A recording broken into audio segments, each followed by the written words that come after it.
Let's thank the atmospheric pressure, the air, earth, fire, gas, and water. Gonna clobber with slobber, spitting game, speak with lisp, or kiss on the lips. Either way, it's the opening of the way. What you got to say? Speak your voice, let your voice be heard, and with each word, let it be a court case. Free us. Is your heart as light as a feather? Weather. It's whether you like it or not, it needs to be said. So, what future is there if we don't write down as human beings, no matter what age we are, what we're going through, if we don't contribute, if we don't have any communication towards that for the young people to understand. Okay, we are much more prepared with our language, with our communication, to emotionally motivate these young people, because a lot of them are lost in this material world, but that's fine. And that pressure there is what makes us better people. Because if they think that material world is such a great thing over the learning process of the natural way, then there is where our advantage is.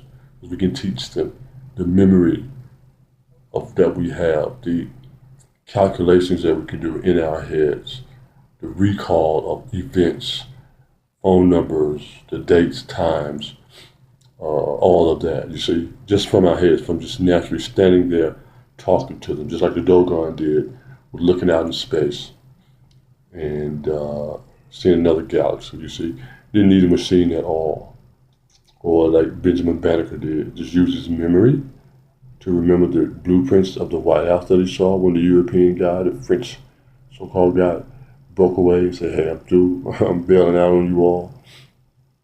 So this is the thing in their when they argue their case, their argument, which is it's okay if they argue their case. If the argument is that we have these things and we have an advantage, then let them have that argument so we can take the argument and make our case and to amplify our audio, our audacity. We've got some nerves, our channeling, our ley lines. See, we have that advantage to know how to use these things and where they come from, okay? Our communication skills are that radio waves, television, all these things were come about when we were younger people. Our ancestors, people just a few years older than us, came up with that and understood how the communication devices do work. You see, like today they have the machines to put these things together, but somehow we were coming up, just like some of the African children do. They take the most rudimentary parts of something and make it fantastic, make it highly advanced in the usage of it, okay?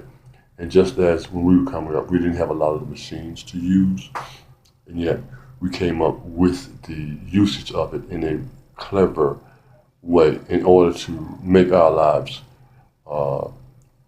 much more motivational.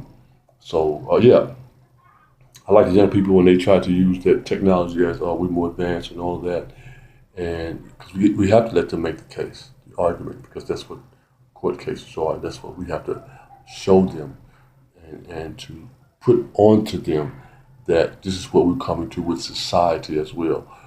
We can straighten you out, put you in check with that information that okay, that's great and all that, but check this out. So in that, we can say, this is how we're coming at society. This is how we have to deal with society as well. During the civil rights movement, you see, our ability to remain patient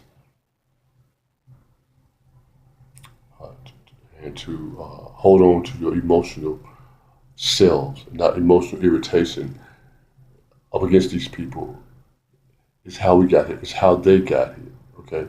And to remember and to remain and how to shut down businesses with just our presence or not being present. You see, too many young people today are caught up in going to places that are not very inviting to them.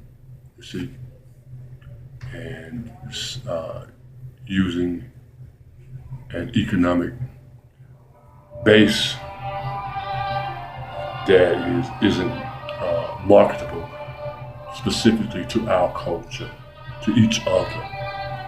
And it's easy to look at it as if everybody's shopping, everybody's wanting, but that's not the case because everyone's not treating us this way, especially people in the media, who own the media, and we know what is real, how those people feel, and how they treated our culture throughout the years. And there's a book called The Secret Relationship Between Blacks and Jews. So they know who we are, and know our victorious living experiences and all of that. And so we have to use that energy, and we will continue to use that energy.